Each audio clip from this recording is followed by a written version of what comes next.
Welcome to PlayPianoTODAY.com. Today we're looking at a fantastic concept on the keyboard called straddles.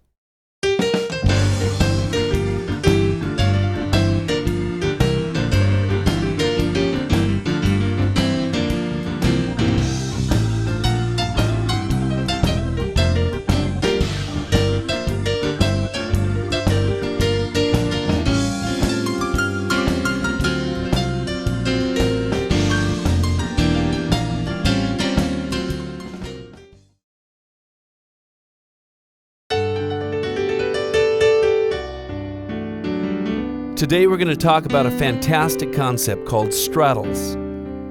Straddles are a real simple technique to get a lot of sound out of very simple triads. Let's take a look. If you've gone through the original course titled Pattern, Piano, and Keyboard, as found at PlayPianoTODAY.com, you know that triads, or three-note chords, can be major or they can be minor. In this case, I'm showing you a G major triad or a G minor triad. Let's look at the G major triad for a moment, consisting of the root, the third, and the fifth. Those notes for G major are G, B, and D. Pretty simple, huh? This is called root position because the root, like a tree's roots, are down on the bottom, right? Unless you're on the other side of the planet, then the roots are also on the bottom, which is a paradox. So this is a G major triad in root position because the root is on the bottom. What if we took that root and put it up here on top? You still have G, B, and D. But now this is called first inversion. We're inverting the chord. It's the same notes, but just in a different position. Now, if we take the third, put it up on top, you still have G, B, and D. So you still have a G major triad, or three-note chord, but now it's in second inversion.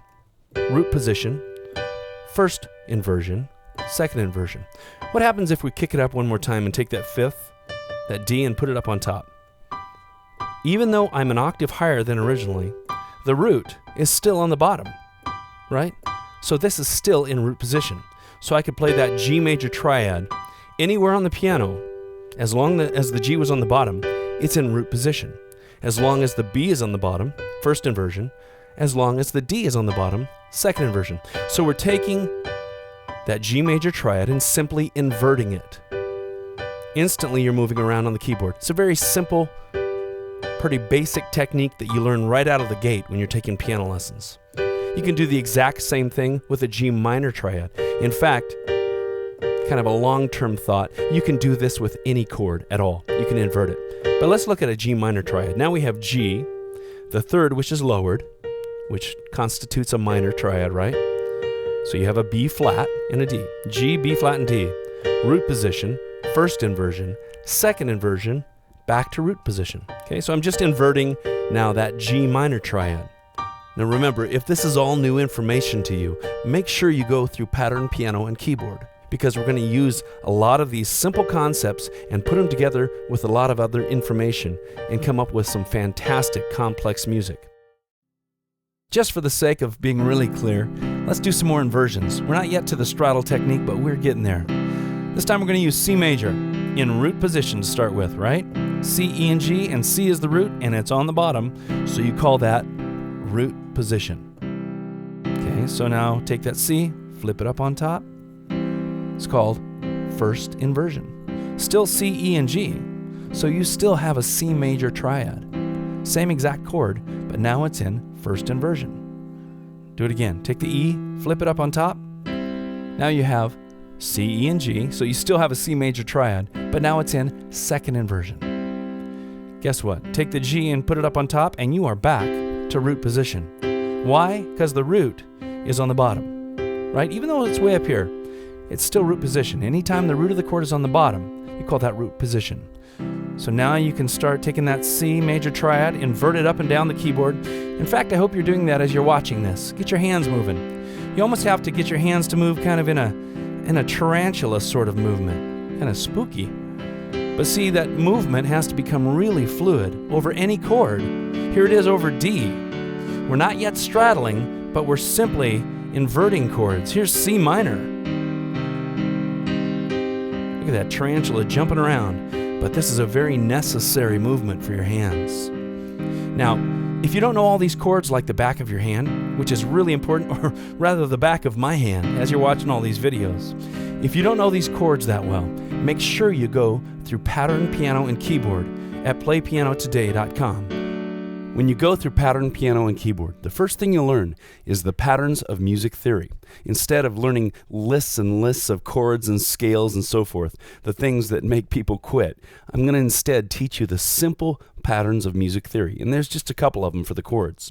And once you learn those simple patterns, you can play them anywhere on the keyboard and come up with these fantastic chords and scales and all the components of music theory quickly so you can get right to the music. Make sure you go through that course.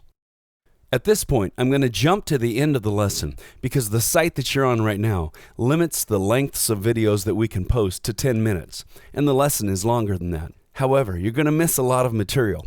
If you'd like to see the entire lesson, go to PlayPianoTODAY.com/Straddles. It's a free download, and you can see everything that we're not able to post here. All right, let's jump to the end of the lesson. You'll see my hands moving all over the keyboard, and it may look complicated, but don't worry. Once you go through the entire lesson on straddles, you'll realize this is actually quite a simple technique to grasp mentally. It takes a while to get your hands able to do it, but it's really quite a simple technique. Here it is. Down in the valley's so low. Hang your head over, hear the wind blow. Hear the wind blow, dear, hear the wind blow. Hang your head over, hear the wind blow.